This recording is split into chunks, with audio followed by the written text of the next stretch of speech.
ചാനലിലേക്ക് സ്വാഗതം. ഞാൻ ഇന്നലെ രാത്രി തന്നെ കടല വെള്ളത്തിലേക്ക് കുതിരാനായിട്ട് ഇട്ടിട്ടുണ്ടായിരുന്നു. അപ്പോൾ ആ കടല ഒന്ന് കഴുകിയ ശേഷം പ്രഷർ കുക്കറിലേക്ക് ഇട്ടിട്ട് നമുക്ക് കടല നികക്കെയുള്ള വെള്ളം ഒഴിച്ചു കൊടുക്കാണ്. ഇനി ഇതിലേക്ക് പാകത്തിനുള്ള ഉപ്പ് ഇട്ടിട്ട് ഞാൻ കുക്കർ മൂടി വെയിറ്റ് ഇട്ടിട്ട് ഒരു 6 വിസിൽ വരെ ഇതൊന്ന് വേവിച്ചെടുക്കും. അപ്പൊ ഈ സമയം കൊണ്ട് ഞാൻ ഭട്ടൂര ഉണ്ടാക്കാൻ പോവാണ്. ഞാനൊരു പാനിലേക്ക് 3 കപ്പ് ഗോതമ്പ് മാവും 1/2 കപ്പ് റവയും ഇട്ട് കൊടുക്കാണ്. ഇതോടൊപ്പം തന്നെ ഞാൻ ഇവിടെ ഒരു 1/4 ടീസ്പൂൺ ബേക്കിംഗ് സോഡയും 1/2 ടീസ്പൂൺ ബേക്കിംഗ് പൗഡറും പിന്നെ പാകത്തിനുള്ള ഉപ്പ് ഇട്ട ശേഷം ഇതിലേക്ക് 1 ടീസ്പൂൺ പഞ്ചസാരയും കൂടി ചേർത്ത് കൊടുക്കാണ്. എന്നിട്ട് എല്ലാം കൂട്ടിയിട്ട് നന്നായിട്ടൊന്ന് മിക്സ് ചെയ്ത് കൊടുക്കും. അപ്പൊ ഇതുപോലെ എല്ലാം യോജിക്കത്തക്ക രീതിയിൽ മിക്സ് ചെയ്ത് കൊടുക്കണം. അപ്പം ഇതാണ് അതിന്റെ ആ ഒരു പരുവം എന്ന് പറയുന്നത്. കാരണം എല്ലാം എല്ലായിടത്തും വരണം. ഇനി നമുക്ക് 1/2 കപ്പ് തൈര്, അധികം പുളിപ്പില്ലാത്ത തൈരാണ് ഞാൻ ഇതിലേക്ക് ചേർത്ത് കൊടുക്കണം. അതോടൊപ്പം തന്നെ ആ തൈര് എടുത്ത ഗ്ലാസ്സിൽ ഒരു 1/4 കപ്പ് വെള്ളം കൂടി ഒഴിച്ചിട്ട് ഇതിലേക്ക് ഇട്ടിട്ട് നന്നായിട്ട് ഇനിയിപ്പോ ഇതൊന്ന് കുഴച്ചെടുക്കാം. അപ്പൊ ഇതുപോലെ വേണം കുഴച്ചെടുക്കാനുള്ളത്. നമ്മൾ ഈ പുട്ടിനൊക്കെ പൊടി നനയ്ക്കുന്നത് പോലെ ഒന്ന് തിരുമിയെടുത്ത ശേഷം ഇതിലേക്ക് നമുക്ക് പാകത്തിനുള്ള ചെറു ചൂടുവെള്ളം ഞാൻ ഒഴിച്ചിട്ടാണ് ഇപ്പൊ ഇത് കുഴച്ചെടുക്കുന്നത്. ഇത് നല്ലതുപോലെ ഒന്ന് കുഴച്ചെടുക്കണം. ഒരുപാട് ലൂസാക്കി കുഴച്ചെടുക്കേണ്ട കാര്യമില്ല, കുറച്ച് ടൈറ്റ് ആക്കിയാണ് നമ്മൾ ഇത് കുഴച്ചെടുക്കുന്നത്. അതിനുശേഷം ഞാനൊരു നനഞ്ഞ തുണി കൊണ്ട് മൂടി ഇത് മാറ്റി വെക്കാണ്. അപ്പൊ നമുക്ക് കടലയ്ക്ക് വേണ്ടിയിട്ട് ഞാനിവിടെ 3 സവാള എടുത്തിട്ടുണ്ട് കേട്ടോ. ഞാനിവിടെ അഗാറോയുടെ ചോപ്പറാണ് എടുത്തിരിക്കുന്നത്. അപ്പൊ ഇതിലിട്ടിട്ട് ചോപ്പ് ചെയ്തെടുക്കാം. അപ്പൊ ഇന്നിപ്പോ എനിക്ക് പെട്ടെന്ന് റെഡിയാക്കാനുള്ളത് കൊണ്ടാണ് ഞാൻ ചോപ്പറിനെ ആശ്രയിക്കുന്നത്. അതാകുമ്പോ പെട്ടെന്ന് റെഡിയായി കിട്ടില്ല. അതാ കണ്ടോ, ഒറ്റ കറക്കിൽ തന്നെ ഇത് ചോപ്പായി വന്നിട്ടുണ്ട്. അപ്പൊ പാനിലേക്ക് നമുക്ക് ഒരു 3 ടേബിൾ സ്പൂൺ വെളിച്ചെണ്ണ ഒഴിച്ച ശേഷം ഞാൻ ഇതിലേക്ക് പട്ട, ഗ്രാമ്പു, ഏലക്കായ, പെരിഞ്ചീരകം, കുരുമുളക് ഇത്രയും കൂടി ഇട്ടിട്ട് ഒന്ന് മൂപ്പിച്ചു കൊടുക്കാണ്. അപ്പൊ ഇതൊന്ന് മൂത്ത ശേഷം നമ്മൾ ഈ ചോപ്പ് ചെയ്ത് വെച്ചിരിക്കുന്ന സവാള ഇതിലേക്ക് ഇട്ടിട്ട് നല്ലതുപോലെ ഒന്ന് വഴറ്റി കൊടുക്കാം. അപ്പം വളരെ കുഞ്ഞായിട്ട് ചോപ്പ് ചെയ്തത് കൊണ്ട് തന്നെ ഇത് പെട്ടെന്ന് നമുക്കിത് റെഡിയായി കിട്ടും. അപ്പൊ ഇതോടൊപ്പം തന്നെ ഞാൻ ഇതിലേക്ക് 1 ടേബിൾ സ്പൂൺ ഇഞ്ചി, വെളുത്തുള്ളി ചോപ്പ് ചെയ്തതും 1 കൈപ്പൊടി കരിവേപ്പില, ഒരു 3 പച്ചമുളകും കൂടി ചേർത്തിട്ട് നമുക്കിതൊന്ന് വഴറ്റി കൊടുക്കാം. മീഡിയം ഫ്ലെയിമിൽ വെച്ചിട്ടാണ് നമ്മളിത് വഴറ്റി എടുക്കുന്നത്. അപ്പൊ ഇതൊന്ന് വഴണ്ട് വരണം. ഇനി ഇതിലേക്ക് 1 ടീസ്പൂൺ മഞ്ഞൾപ്പൊടി, 2 ടീസ്പൂൺ ഗരം മസാല പൊടി, 3 ടേബിൾ സ്പൂൺ മല്ലിപ്പൊടി, 3 table spoon Kashmiri chilli powder, പിന്നെ പാകത്തിനുള്ള ഉപ്പ് ഇത്രയും കൂടി ചേർത്തിട്ട് നമുക്കിതൊന്ന് വഴറ്റി കൊടുക്കണം. അപ്പൊ കാശ്മീരി ചില്ലി പൗഡർ ചേർത്തോണ്ട് തന്നെ ഒരുപാട് എരിവൊന്നും ഇതിനുണ്ടാവത്തില്ല കേട്ടോ. എന്നാൽ നല്ല കളറും ആയിരിക്കും. ഇതൊന്ന് വഴണ്ട ശേഷം ഞാനിവിടെ 1 തക്കാളി നമ്മുടെ ഈ ചോപ്പറിൽ വെച്ച് തന്നെ ഒന്ന് ചോപ്പ് ചെയ്തെടുത്തത് ഇതിലേക്ക് ഇട്ട് കൊടുക്കാണ്. എന്നിട്ട് നമുക്ക് എല്ലാം ചേർത്തിട്ടൊന്ന് വഴറ്റി കൊടുക്കാം. അപ്പൊ തക്കാളിയുടെ അളവ് കൂടേണ്ട ആവശ്യമില്ല, എന്നാൽ വല്ലാതെ ഒരു പുളിപ്പായി പോകും. പിന്നെ നമുക്ക് ഒരു 1/2 കപ്പ് വെള്ളം കൂടി ഇതിലേക്ക് ഒഴിച്ചിട്ട് ഇതുപോലെ ഒന്ന് ഇളക്കി കൊടുക്കണം. അപ്പൊ ഈ മസാലയും വെള്ളമൊക്കെ യോജിച്ച് വന്ന ശേഷം നമുക്ക് വെന്തിരിക്കുന്ന കടല ഇതിലേക്ക് ഇട്ടിട്ട് എല്ലാം ചേർത്തൊന്ന് മിക്സ് ചെയ്ത് കൊടുക്കണം. അപ്പൊ കടല വേവിക്കുമ്പോൾ നമ്മൾ കടലയ്ക്ക് നികക്കെയുള്ള വെള്ളം ചേർത്ത് മാത്രമേ വേവിച്ചിട്ടുണ്ടായിരുന്നു. അതുകൊണ്ട് തന്നെ വെള്ളം കൂടുതലായിട്ടൊന്നുമില്ല, കറക്റ്റ് പരുവായിരുന്നു കേട്ടോ. എന്നിട്ട് ഞാൻ ഇതിൽ നിന്ന് ഏകദേശം ഒരു 2 വലിയ സ്പൂണ് കടല നമ്മളുടെ ചോപ്പറിലേക്ക് തന്നെ ഇട്ട് കൊടുക്കാണ്. ഈ മസാലയോടുകൂടി തന്നെയാണ് ഞാൻ എടുത്തിരിക്കുന്നത് കേട്ടോ. എന്നിട്ട് ഇനിയിപ്പൊ നമുക്ക് ഇതൊന്ന് അരച്ചെടുക്കാം. അപ്പൊ കടലക്കറിക്ക് നല്ല ഒരു കൊഴുപ്പ് കിട്ടാൻ വേണ്ടിയിട്ടാണ് നമ്മൾ ഇങ്ങനെയൊക്കെ ചെയ്യുന്നത് കേട്ടോ. അപ്പൊ ഞാൻ ഇതുപോലെ ഒന്ന് അരച്ചെടുത്തിട്ടുണ്ട്. അപ്പൊ ഇതാണ് ഇതിന്റെ ഒരു പരുവം എന്ന് പറഞ്ഞാല് കേട്ടോ.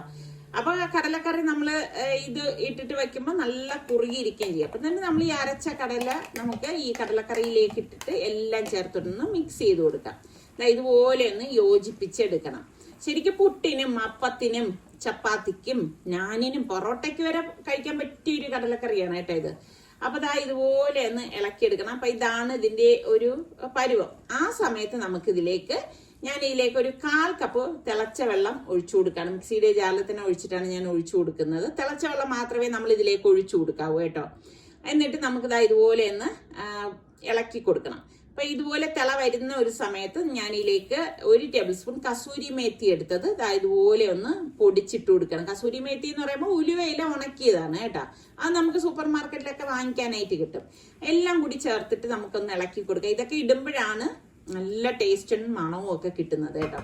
ഇനി ഇതിലേക്ക് 1/2 കപ്പ് തേങ്ങാപ്പാല് കട്ടിക്ക് കലക്കി എടുത്തിട്ടുണ്ട്. അത് ഇതിലേക്ക് ഒഴിച്ചു കൊടുത്തിട്ട് എല്ലാം ചേർത്തിട്ട് ഒന്ന് ഇളക്കി കൊടുക്കുക. അപ്പൊ ലാസ്റ്റ് മാത്രമേ നമ്മൾ ഇതിലേക്ക് തേങ്ങാപ്പാല് ചേർക്കത്തുള്ളൂ കേട്ടോ. ആദ്യമേ ചേർത്ത് കളയരുത്. അപ്പം അതിൻ്റെ ടെക്സ്ചർ മാറിപ്പോ. അപ്പം നല്ല ഒരു മണവും ഇപ്പോൾ ഉണ്ട്, നല്ല തേങ്ങാപ്പാലൊക്കെ ചേർന്നിട്ടുള്ളത്. എന്നിട്ട് കുറച്ച് കസൂരി മേത്തിയും കൂടി ഇതിൻ്റെ മീതെ ഇട്ട് കുറച്ച് മല്ലിയില അരിഞ്ഞതും കൂടി ഇട്ടെടുക്കുമ്പോൾ നമ്മളുടെ കടലക്കറി റെഡിയാണ്. അപ്പം ഇനി നമുക്കതൊന്ന് താളിച്ചൊഴിക്കാൻ വേണ്ടിയിട്ട് ഞാൻ 2 ടേബിൾ സ്പൂൺ വെളിച്ചെണ്ണയിലേക്ക് കുറച്ച് കടുകും പച്ചമുളകുണ്ടല്ലോ അത് 2 അരിഞ്ഞതും കൂടി ഇട്ട ശേഷം കുറച്ച് വറ്റൽമുളകും കറിവേപ്പിലയും 1/2 ടീസ്പൂൺ കാശ്മീരി ചില്ലി പൗഡറും കൂടെ ഇട്ടിട്ട് ഈ താളിച്ചത് നമുക്ക് കടലക്കറിയുടെ മീതെ ഒഴിച്ചു കൊടുക്കാം. അപ്പോൾ അടിപൊളി വെറൈറ്റി ആയിട്ടുള്ളൊരു കടലക്കറിയാണ്. അപ്പോൾ ട്രൈ ചെയ്യാത്തവരുണ്ടെങ്കിൽ നിങ്ങൾ ട്രൈ ചെയ്ത് നോക്കൂ. സൂപ്പർ ടേസ്റ്റാണ്. നിങ്ങൾക്ക് കറുത്ത കടലയാണോ വെള്ളക്കടലയാണോ ഇഷ്ടം? അപ്പം ഇത് നല്ല രുചിയാണ് കേട്ടോ. അപ്പം ഞാൻ നമ്മൾ മാവ് കുഴച്ച് വെച്ചത് തുണി മാറ്റിയ ശേഷം ഒന്നും കൂടി നമുക്കിതൊന്ന് കുഴച്ചെടുക്കണം. ഇതുപോലെ ഒന്ന് കുഴച്ചെടുത്താൽ മതി. ഞാൻ പറഞ്ഞില്ലേ കുറച്ച് ടൈറ്റ് ആയിട്ടാണ് നമ്മൾ ഈ മാവ് കുഴച്ചെടുക്കുന്നതെന്ന്. അപ്പം ഞാനിത് എളുപ്പം ഉരുട്ടിയെടുക്കാൻ വേണ്ടിയിട്ട് 2 പോർഷനാക്കി മാറ്റിയിട്ടുണ്ട്. അപ്പോൾ ഈ മാവ് ഡ്രൈ ആവാതിരിക്കാൻ പ്രത്യേകം ശ്രദ്ധിച്ചേക്കണം. അതുകൊണ്ടാണ് ഞാനൊരു നനഞ്ഞ ടവലുകൊണ്ട് ഇത് കവർ ചെയ്ത് വെച്ചിരുന്നത്. എന്നിട്ട് നമുക്ക് എത്രയാണോ വലിപ്പം അതിനനുസരിച്ച് ഇത് ഉരുട്ടിയെടുത്താൽ മതി. ഞാൻ ഒരുപാട് സൈസിൽ ബട്ടൂരയും പൂരിയും ഒക്കെ കാണിച്ചിട്ടുള്ളതാണ്. അപ്പം ഇതിപ്പോൾ ഞാൻ വലിയ ബട്ടൂര അല്ല ഉണ്ടാക്കണത് കേട്ടോ. ഇത് നമ്മുടെ പൂരിയുടെ വട്ടത്തിലുള്ള ആ ഒരു സൈസിലുള്ള ബട്ടൂരയാണ് തയ്യാറാക്കാൻ പോകുന്നത്. അപ്പോൾ ഇതുപോലെ ഉരുളകളാക്കിയ ശേഷം ഞാൻ ഇപ്പോൾ എണ്ണ ചൂടാക്കാനായിട്ട് വെച്ചിട്ടുണ്ട്. അപ്പം നമുക്ക് ഇതൊന്ന് പരത്തി എടുക്കുക, അല്ലെങ്കിൽ ചപ്പാത്തി പ്രസ്സിൽ വെച്ചൊന്ന് പ്രസ് ചെയ്തെടുക്കുകയോ ചെയ്താൽ മതി. എന്നിട്ട് നമുക്ക് ചൂടായ എണ്ണയിലേക്ക് ഇട്ടിട്ട് തിരിച്ചും മറിച്ചും ഇട്ട് ഇതൊന്ന് പൊരിച്ചെടുക്കണം. അപ്പോൾ കണ്ട നമ്മളുടെ ബട്ടൂരയുടെ ഒരു സൈഡ് റെഡി ആയിട്ടുണ്ട്. അപ്പോൾ ഒന്ന് മറിച്ചിട്ട് കൊടുക്കണം. അപ്പോൾ ഫ്ലെയിം ഒന്ന് കുറച്ച് വെച്ചിട്ട് വേണം നമ്മൾ ഇതൊക്കെ റെഡിയാക്കി എടുക്കാൻ. ഒരുപാട് കുറഞ്ഞു പോയി കഴിഞ്ഞാൽ എണ്ണ കുടിക്കും. അതൊക്കെ ഒന്ന് തീയുടെ ആ ഒരു അളവ് നമ്മൾ ശ്രദ്ധിച്ചേക്കണം കേട്ടോ.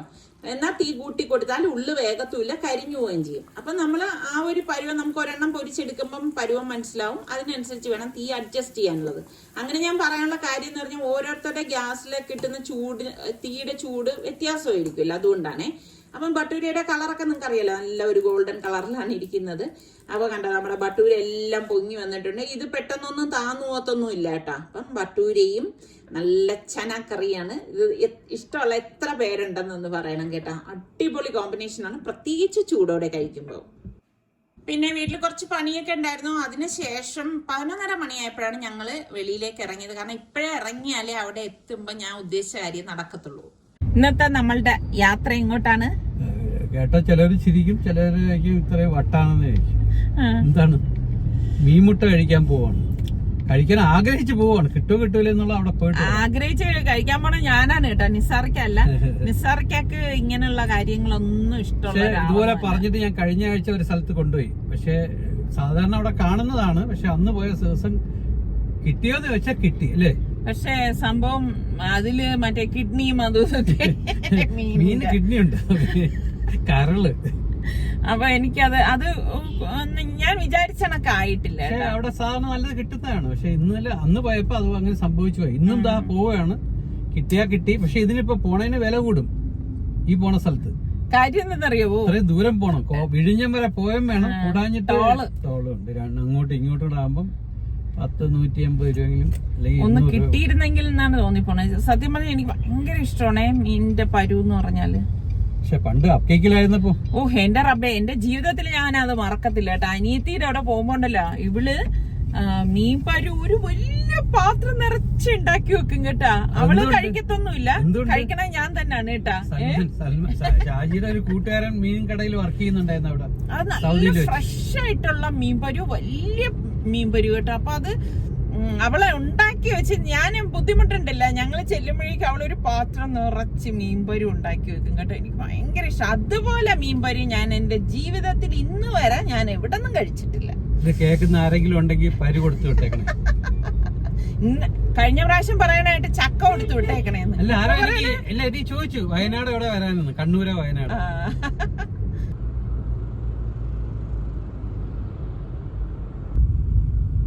ചോദിച്ചു എത്രയെന്നൊക്കെ അറിയില്ല.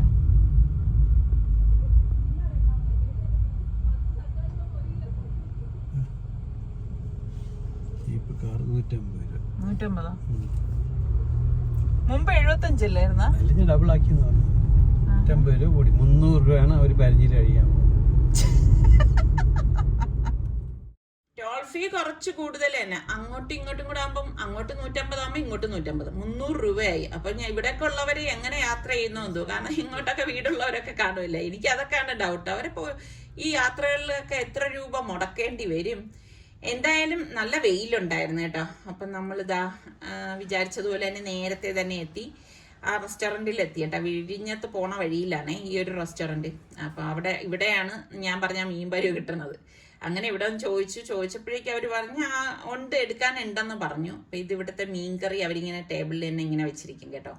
അപ്പോൾ മീനെല്ലാം ഇങ്ങനെ നമുക്ക് കാണാം അവർ ഫ്രൈ ചെയ്തൊക്കെ എടുത്ത് വെച്ചിരിക്കുന്നത്. നെത്തോലി, പിന്നെ എന്താ അയക്കൂറ, എല്ലാ ടൈപ്പ് മീനും അവിടെ ഫ്രൈ ആയിട്ടുണ്ട്. എനിക്ക് അതൊന്നുമല്ല, എനിക്ക് ഈ പരു കഴിക്കണം എന്നുള്ളതല്ലേ എൻ്റെ മനസ്സിലുള്ള ചിന്ത. പിന്നെ നിസാറിക്കാണെങ്കിൽ അങ്ങനെ ഇതിനോടൊന്നും വലിയ പ്രിയമൊന്നും ഇല്ല കേട്ടോ. ഇങ്ങനെ പ്രത്യേകിച്ച് പുറത്തു പോയി കഴിക്കുന്നതിനോടെ വലിയ പ്രിയമില്ലാത്ത ആളാണ്. പിന്നെ എനിക്കിങ്ങനെ ഞാൻ പറഞ്ഞില്ലേ, കൈ വയ്യാത്തത് കൊണ്ട് ഞാൻ പറഞ്ഞാണ് ഇന്ന് നമുക്ക് വെളിയിൽ നിന്ന് കഴിക്കാമെന്ന് പറഞ്ഞ് അങ്ങനെ വന്നതാണ് കേട്ടോ. അപ്പം എന്താ ചോറൊക്കെ വെച്ചു. പിന്നെ സാമ്പാർ നമ്മൾ ചോദിക്കുന്ന അനുസരിച്ച് അവർ ഓരോ കറിയൊന്നും ഒഴിച്ചു തരികയാണ്. ഇതാ മീൻ പരിയുണ്ടോ, ഇതാണ് എനിക്ക് ഭയങ്കര ഇത് കഴിക്കാനാണ് ഞാൻ ഇത്ര ആവേശത്തോടു കൂടി ഇവിടെ വന്നത്. ചോറ് കിട്ടിയില്ലെങ്കിലും എനിക്ക് കുഴപ്പമൊന്നുമില്ല. ചില സമയം നമുക്ക് അങ്ങനെയൊക്കെ ആണല്ലോ, ഒരു കൊതി തോന്നിക്കഴിഞ്ഞാൽ അത് അപ്പം കഴിക്കണം എന്നൊക്കെ തോന്നും. പക്ഷെ നമ്മുടെ അവിടെ ഒന്നും മാർക്കറ്റിലൊന്നും ഈ പരുവൊന്നും വാങ്ങിക്കാൻ കിട്ടുന്നുമില്ല ഇപ്പോൾ. അപ്പം ഞാൻ വിളമീൻ പറഞ്ഞു. പിന്നെ നിസാറൊക്കെ പറഞ്ഞത് നെത്തോലിയാണ് കേട്ടോ. പക്ഷെ ഈ മീൻ ഇത്രയും വലിപ്പം ആയതുകൊണ്ട് തന്നെ മീൻ കഴിച്ചു കഴിയുമ്പോൾ മിക്കവാറും ചോറ് കഴിക്കാൻ പറ്റൂല എന്നാണ് തോന്നുന്നത്. കാരണം നല്ല വലിപ്പമുള്ള മീനായിരുന്നു കേട്ടോ. നിങ്ങൾക്കൊക്കെ എങ്ങനെ മീൻ പരു ഇഷ്ടമാണോ? മീൻ പരു എന്ന് പറയുമ്പോൾ മീൻ മുട്ട ഇഷ്ടമുള്ള എത്ര പേരുണ്ട്. ചിലർക്കൊക്കെ എനിക്ക് തോന്നുന്നു ഇപ്പൊ ലാവിഷായിട്ടൊക്കെ കിട്ടുന്നവരും ഉണ്ടാവും അല്ലേ. നമ്മുടെ ഇവിടെ അതൊക്കെ കിട്ടാൻ ഭയങ്കര പാടാണെന്നേ. പിന്നെ അല്ലെങ്കിൽ പിന്നെ ആ സീസണിൽ മാർക്കറ്റിലൊക്കെ പോയി കഴിഞ്ഞാൽ ചിലപ്പോൾ കിട്ടുമായിരിക്കും. എനിക്കും അതിനെക്കുറിച്ച് കൂടുതൽ കാര്യങ്ങളൊന്നും അറിയില്ല. അറിയുന്നവരുണ്ടെങ്കിൽ ട്രിവാൻഡ്രത്തൊക്കെ ഉള്ളവരൊന്ന് പറയട്ടാ, നമുക്ക് ഫ്രഷ് ആയിട്ട് മീൻപരി അവിടെ കിട്ടുന്നു. അപ്പൊ ഞാൻ അങ്ങനെ സമാധാനത്തിലിരുന്ന് കഴിക്കുകയാണ്. അത്യാവശ്യം ഞാൻ പറഞ്ഞില്ല ഇപ്പൊ നല്ല ചൂടും കൂടിയുണ്ടെന്ന്. മഴ പെയ്യുന്നെങ്കിലും നല്ല ചൂടാണ് കേട്ടോ. അങ്ങനെ നമ്മളിതാ കഴിച്ചു കഴിഞ്ഞു. ഇതെല്ലാം കൂടി കഴിച്ചു കഴിഞ്ഞപ്പോൾ ഞങ്ങൾക്ക് ഇത്രയും രൂപയായിട്ടുള്ളൂ. പക്ഷെ ഇതിന്റെ കൂടെ 300 രൂപ കൂടി പ്ലസ് ചെയ്യണം കേട്ടോ, ടോൾ ഫീ. അപ്പോൾ കഴിച്ച ക്ഷീണത്തിൽ ഞാൻ നടന്ന് തളർന്ന് കാറിലേക്ക് കയറി. ഇപ്പൊ നിസാർക്കായിട്ട് പറഞ്ഞു എന്തായാലും ഇതുവരെ വന്നതല്ലേ, നമുക്ക് വിഴിഞ്ഞത്തൊക്കെ പോവാം, അവിടുത്തെ ബീച്ച് ഒന്ന് കണ്ടിട്ട് പോവാന്ന് കരുതി.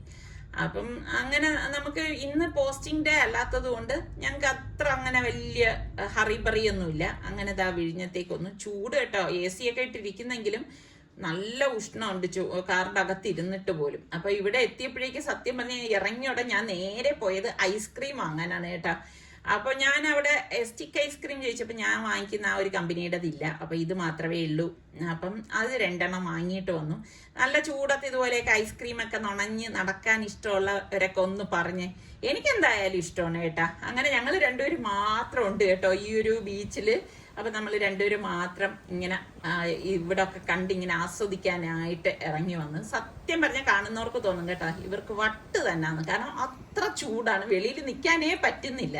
സാധാരണ ഈ കടല് കാണുമ്പോൾ നമ്മൾ കാറിന്നേ വരുമ്പോൾ കടൽ കാണാൻ പറ്റും കേട്ടോ, നല്ല നീല കടലാണ് സാധാരണ കാണുന്നത് കേട്ടോ. പക്ഷെ ഇന്ന് അങ്ങനെ ഒരു ഭംഗിയൊന്നും ഞാൻ കടലിനെ കണ്ടില്ല കേട്ടോ. നമ്മുടെ പഴയ വ്ളോഗൊക്കെ നിങ്ങൾക്ക് എടുത്തു നോക്കിയാൽ കാണാം, നല്ല നീല കടലിൽ ഇങ്ങനെ പാറകളും ഒക്കെ ആയിട്ട്.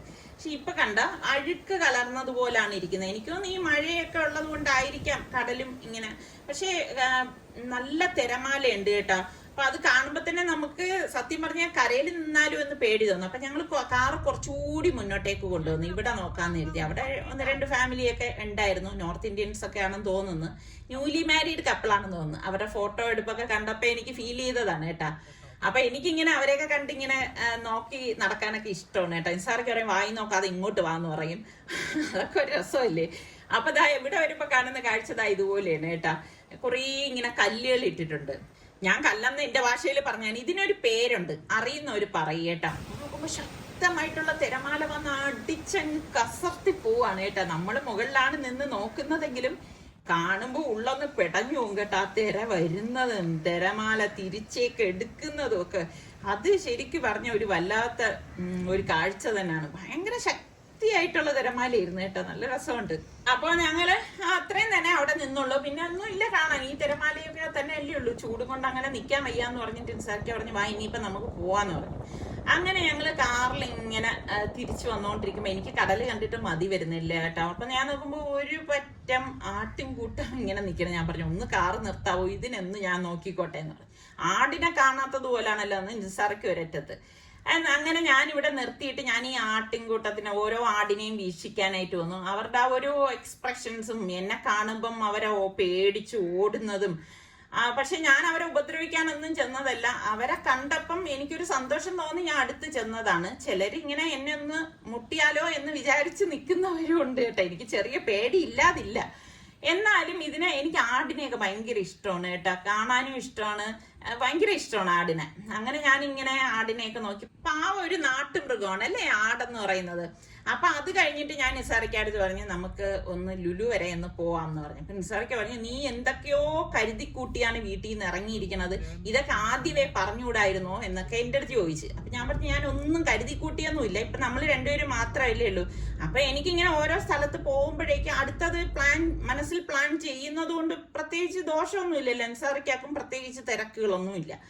അങ്ങനെ നിസാറിക്ക നമ്മള് ലുലുവിൽ എന്നെ കൊണ്ടുവന്നപ്പോഴാണ് നമ്മൾ ഇവിടെ ഈ ലിഫ്റ്റ് കണ്ടത് കേട്ടോ. ലിഫ്റ്റ് കണ്ടപ്പോഴേക്കും അതിനെക്കുറിച്ച് കൂടുതൽ അറിയണം എന്നൊരാഗ്രഹം തോന്നി കേട്ടോ. അങ്ങനെ ഞാൻ അവരുടെ അടുത്ത് അതിന്റെ കാര്യങ്ങളൊക്കെ ഒന്ന് ചോദിച്ചറിയാണ്. നല്ല ക്യൂട്ടായിട്ടുള്ള ഒരു ലിഫ്റ്റ്. അതാണ് എന്നില് അത് എന്റെ കണ്ണിൽ അത് ഉടക്കിയത് കേട്ടോ. രണ്ടുപേർക്ക് സുഖമായിട്ട് നിൽക്കാൻ പറ്റുന്ന ഒരു നല്ല ക്യൂട്ട്. എനിക്ക് ആ ക്യൂട്ട്നെസ് ആണ് എനിക്ക് ഭയങ്കര ഒരു പ്ലസ് പോയിന്റ് ആയിട്ട് തോന്നിയത്. അപ്പൊ ഞാൻ അവിടെ അതിന്റെ കാര്യങ്ങളും ഒക്കെ ചോദിച്ചൊന്ന് അറിയാണ്. അതിനുശേഷം ഞാൻ മുന്നോട്ട് വന്നപ്പോഴേക്കും ഇതാ ഒരു ഷോപ്പിലുള്ള കുറെ ടോയ്സ് ആണ് കേട്ടോ. ഇതൊക്കെ കാണാൻ നല്ല രസമുണ്ട് കേട്ടോ. അപ്പൊ നിസാറിക്ക നിസ്കരിച്ചിട്ട് വരാന്ന് പറഞ്ഞിട്ട് പോയ നേരം കൊണ്ടാണ് ഞാൻ ഇതാ ഈ ടോയ്സ് ഒക്കെ ഒന്ന് നോക്കുന്നത്. നല്ല രസമുണ്ട്. അതൊക്കെ കഴിഞ്ഞിട്ട് നമ്മൾ ഇപ്പം വന്ന കാര്യത്തിലേക്ക് പോണല്ലോ. അപ്പൊ എനിക്ക് ഇവിടുന്ന് 2-3 കുർത്തി എടുക്കണമായിരുന്നു. അതുകൊണ്ടാണ് ഞാൻ ഇങ്ങോട്ടേക്ക് വരണം എന്ന് പറഞ്ഞത്. കാരണം വീട്ടിലിടാൻ വേണ്ടിയിട്ട് കോട്ടൺ ആയിട്ടുള്ള ഐറ്റം. അപ്പൊ ഇതിന് മുൻപ് ഒരു പ്രാവശ്യം വന്നപ്പോ എനിക്ക് നല്ല കിട്ടിയിട്ടുണ്ടായിരുന്നു കേട്ടോ. ഇതിപ്പോ ജസ്റ്റ് ഞാൻ ഇവിടെ വന്ന സ്ഥിതിക്ക് ഒന്ന് നോക്കിയെന്നേ ഉള്ളൂ. അപ്പം ഞാൻ ഇവിടെ വന്നപ്പോഴേക്കും ഞാൻ മനസ്സിൽ കരുതിയ ടൈപ്പ് ഒന്നും എനിക്ക് കിട്ടിയിട്ടുണ്ടായിരുന്നില്ല. അപ്പൊ ഇനിയിപ്പം വേറെന്തെങ്കിലുമൊക്കെ ഇവിടെ ഉണ്ടോന്ന് നോക്കാനായിട്ട് ഞാൻ നോക്കാണ്. അതൊന്നും കിട്ടിയൊന്നുമില്ല. അങ്ങനെ ഞങ്ങള് നേരെ മുകളിൽ വന്നു കേട്ടോ. മുകളിൽ വന്നിട്ട് ഇതാ വാഴയ്ക്കപ്പവും ചായയും വാങ്ങിച്ചു. അപ്പൊ ഈ ഒരു ടീ ടൈം ആയി കേട്ടാ. അങ്ങനെ അതൊക്കെ ഇങ്ങനെ റിലാക്സ് ചെയ്ത് ഞങ്ങൾ കഴിച്ചോണ്ടിരിക്കുകയാണ്. ഫുഡ് കോർട്ടിലും വലിയ തിരക്കൊന്നും ഉണ്ടായിരുന്നില്ല കേട്ടോ. സത്യം പറഞ്ഞാൽ എനിക്കാണെങ്കിൽ ഈ ഒരു സമയത്ത് ഇവിടെയൊക്കെ വരാനാണ് ഇഷ്ടം കേട്ടോ. അധികം റഷൊന്നും ഉണ്ടാകത്തില്ല. നമുക്ക് റിലാക്സ് ചെയ്തിരുന്ന് കഴിക്കുകയും കുടിക്കുകയും ഒക്കെ ചെയ്യാം. നല്ല റഷുള്ളപ്പോ എന്തെന്നറിയാവോ, നമ്മൾ മാറിക്കൊടുക്കുമ്പോൾ വേണം അവിടെ അടുത്ത് ക്യൂ നിൽക്കുന്നവർക്ക് ഇരിക്കാനായിട്ട്. അപ്പൊ അത് നമുക്കൊരു ബുദ്ധിമുട്ടായിട്ട് തോന്നും. അപ്പൊ ഇതാകുമ്പോ പിന്നെ ഒരു പ്രശ്നമില്ലല്ലോ. അങ്ങനെ റിലാക്സ് ചെയ്ത് കണ്ട ആരും അധികം ഇല്ല. കുറെ കഴിയുമ്പോ ഇങ്ങനെ അല്ല കേട്ടോ, നല്ല റഷാവും.